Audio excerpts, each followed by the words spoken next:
Bonjour et bienvenue sur notre chaîne YouTube. Notre séance de travail pratique de sûreté des systèmes qui a pour thème les boucles avec la logique de Howard. Alors les membres du groupe 10, dont les noms sont les suivants: les étudiants en master informatique. Le cours est donné par l'enseignant, le professeur docteur ingénieur Franklin Diakonté.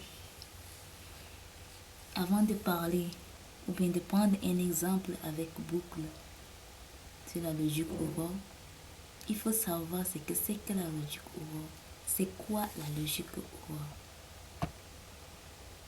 La logique Howard, parfois appelée logique de Fleury, est une méthode formelle définie par le chercheur en informatique britannique Tony Howard dans un article de 1969 intitulé An Axiomatic Basis for Computer Programming. Cependant, la méthode de Howard met en place un formalisme logique permettant de raisonner sur la correction des programmes informatiques. Elle est fondée sur la syntaxe en ce sens que la correction des programmes est décrite et démontrée par induction ou récurrence sur la structure du programme. À chaque règle syntactique de construction d'un programme correspond une règle de la logique de Howard.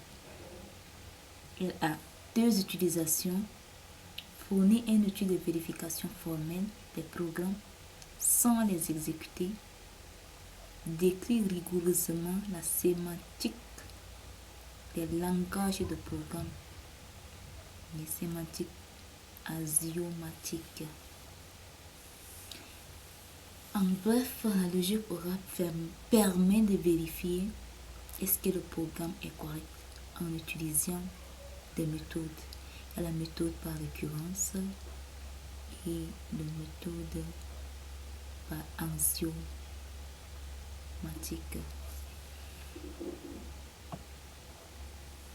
Maintenant, qu'est-ce que c'est que la règle des boucles?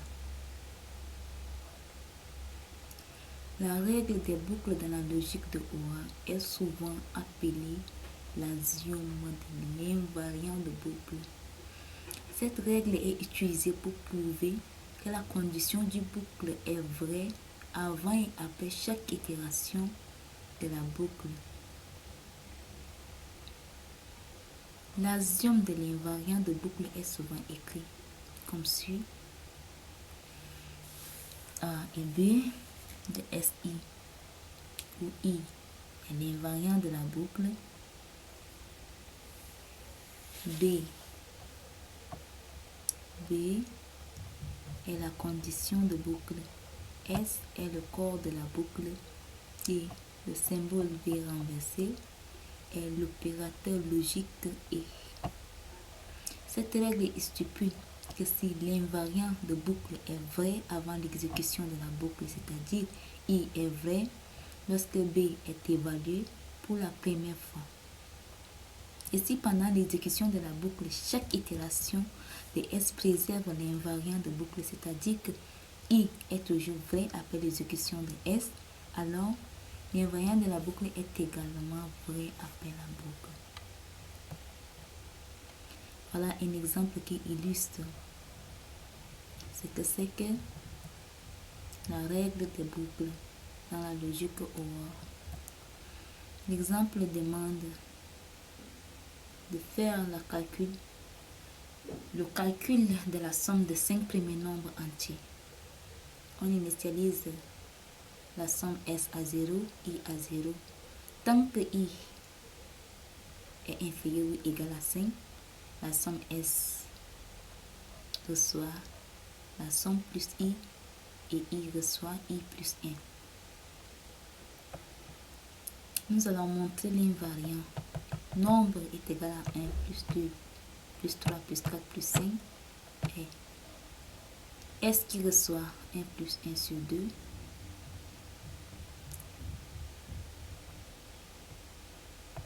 on commence la vérification toujours de droite à gauche et de bas vers le haut. Ici, on a le terme S qui reçoit S plus I et I qui reçoit I plus 1. On a S, la somme S est égale à I, un facteur de I moins 1, le tout sur 2. Lorsqu'on remplace I par sa valeur, on trouve I, un facteur de I plus 1, un facteur de I plus 1 moins 1, le tout sur 2.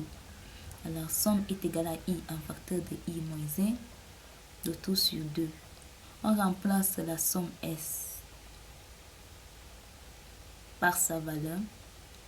Alors, on trouve S plus I qui est égal à I, un facteur de I moins 5, le tout sur 2. Comme S plus I est égal à I, un facteur de I moins 1, le tout sur 2, cela implique que la somme est égale à I, un facteur de I plus 1, moins 2I, le tout sur 2, qui donne I, un facteur de I moins 1, le tout sur 2. Donc, S est égal à I, un facteur de I moins 1, le tout sur 2 est un invariant. Maintenant, nous allons montrer la boucle. Lorsque I est égal à 6, on sort de la boucle. Parce qu'on a dit que notre somme prend les nombres de 1 à 5. Ici, on trouve déjà le nombre 6, alors on sort de la boucle. Nous avons somme qui reçoit 0, I et soit 0. La somme est égale à I, un facteur de I moins 1, le tout sur 2. Si on remplace I par sa valeur, alors on trouve ici somme qui est égale à 0, un facteur de 0 moins 1, le tout sur 2, nous donne ici la somme est égale à 0, un facteur de moins 1, le tout sur 2. Comme tout nombre qui multiplie 0 donne 0, alors on trouve ici que 0 est égal à 0. Comme on sort de la boucle lorsque I est égal à 6, et si la somme reçoit I, un facteur de I moins 1, le tout sur 2, alors la valeur finale est S qui est égal à 15. Nous vous disons merci pour votre écoute.